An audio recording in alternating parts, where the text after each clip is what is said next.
Hello, everyone. Welcome back. Please comment, rate, subscribe, folks. Comment, rate, subscribe, like the videos. Also, share the videos. I want to thank everyone that does like, watch, and share my videos. You folks are the absolute best. Listen, folks, there's a link to you down below. Has links to all of my social media platforms. Please go down there. Follow me across all my social media platforms and talk to me because I talk back. Also down there as well as links to all of my YouTube pages. Please go down there, subscribe to all my YouTube pages, and turn on your notifications so when I post content, you folks will be in the know. Now, with that said and done and put to the side,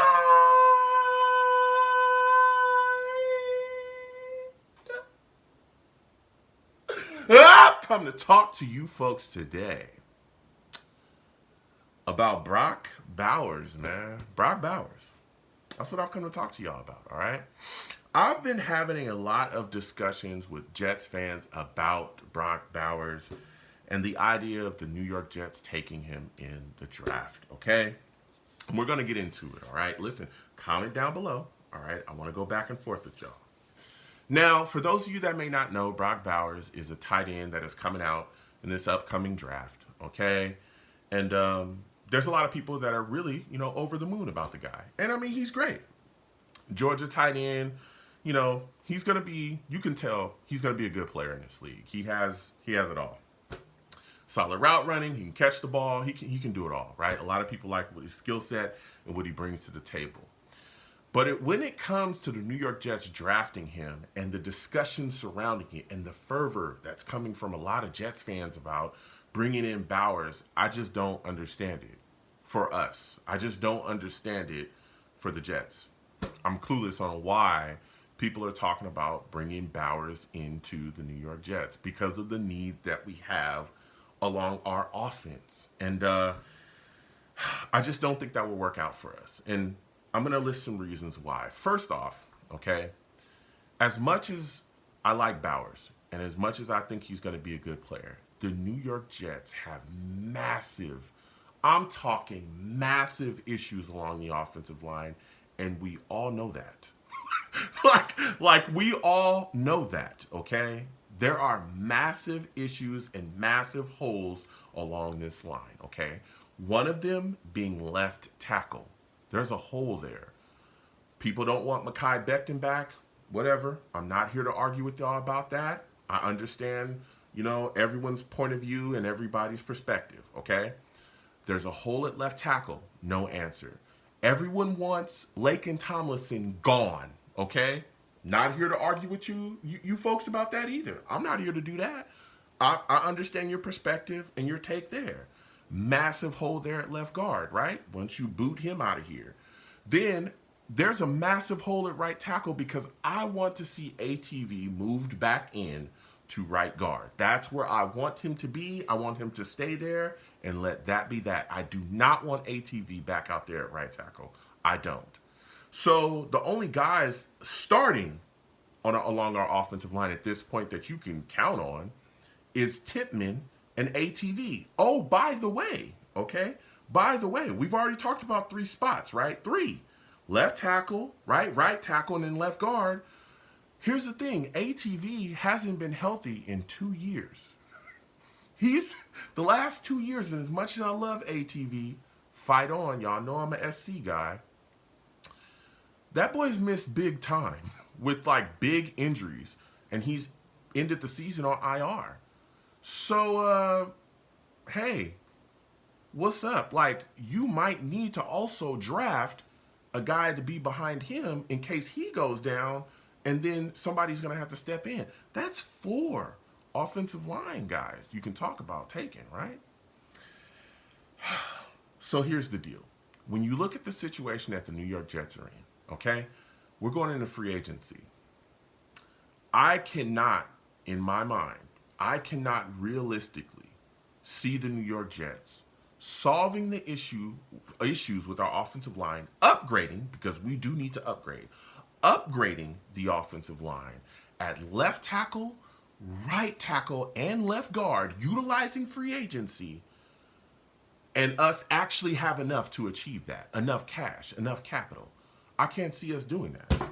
I cannot realistically see how we can do that. And then also, right, re-sign some of the key pieces that we have that are going to free agency as well, and keeping them guys like Huff, Zerline, Morstead. Like, I cannot see us doing that. I don't see how we could possibly do that.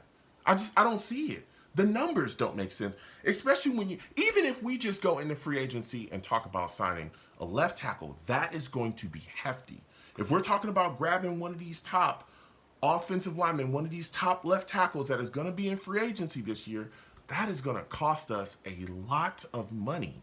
Okay? Free agency, we know these numbers have gone north like crazy. Guys are going to get paid. I can't see us shoring up all three of those spots. I can't see us doing that in free agency.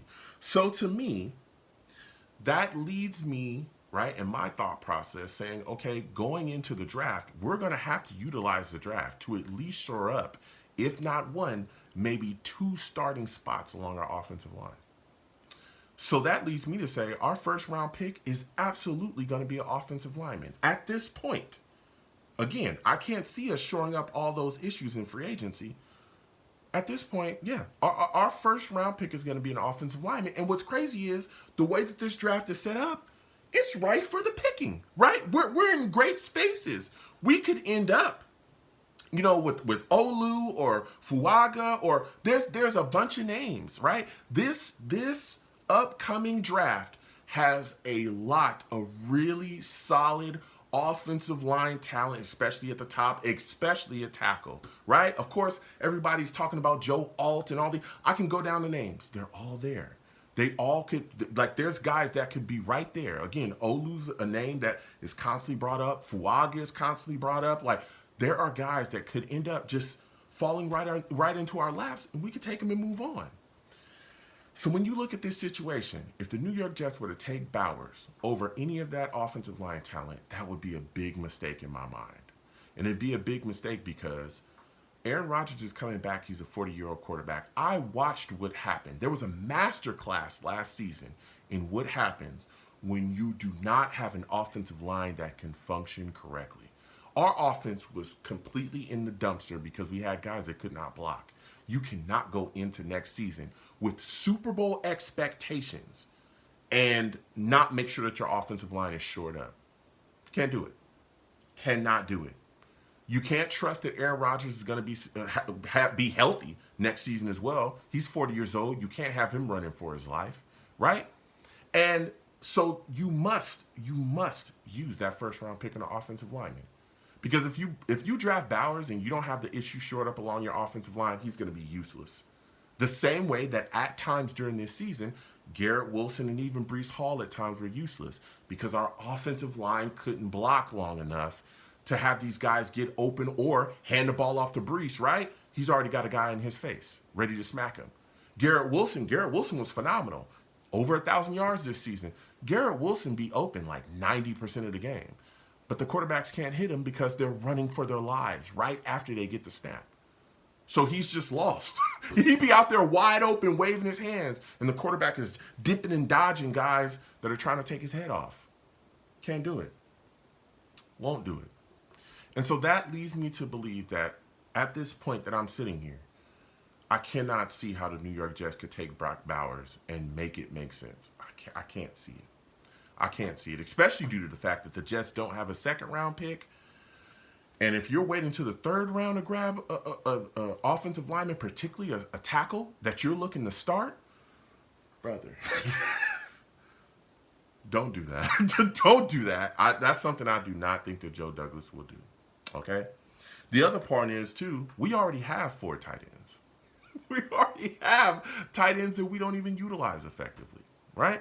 C.J. Uzomah, who had a bunch of penalties this year and drops, he's got to correct himself. But Tyler Conklin was pretty good for the Jets. Jeremy Ruckert, who we drafted recently, and everybody's so excited about, he's growing and really doing his thing. And he showed us this year that he could be a guy to really take the next step and explode and be a real weapon out there at tight end. And then you got Zach K. I'm not going to say his name because YouTube be tripping. But then you got Zach K., the guy that went to ODU, the 6'6" or 6'7" monster that we're just hoping really can get, up to speed and educated within the game and then be utilized within our offense. We got all these guys that Jets fans were so excited about, and then all of a sudden it's like all of that is just cast to the side, and it's all about bringing in Bowers. I don't get it. I don't get it. The New York Jets must address their offensive line. They must address their offensive line. And I don't see how you take Bowers with the issues that we have. But comment down below. Let me know what you folks think. Let's go back and forth. What are your thoughts? Are you dead set on taking Bowers? Do you think I'm crazy? If so, comment down below. Let's go back and forth. Let's have that discussion. I need the Jets to fix this offensive line and fast, okay? Comment down below. Let's go back and forth. You folks have a good one. Peace.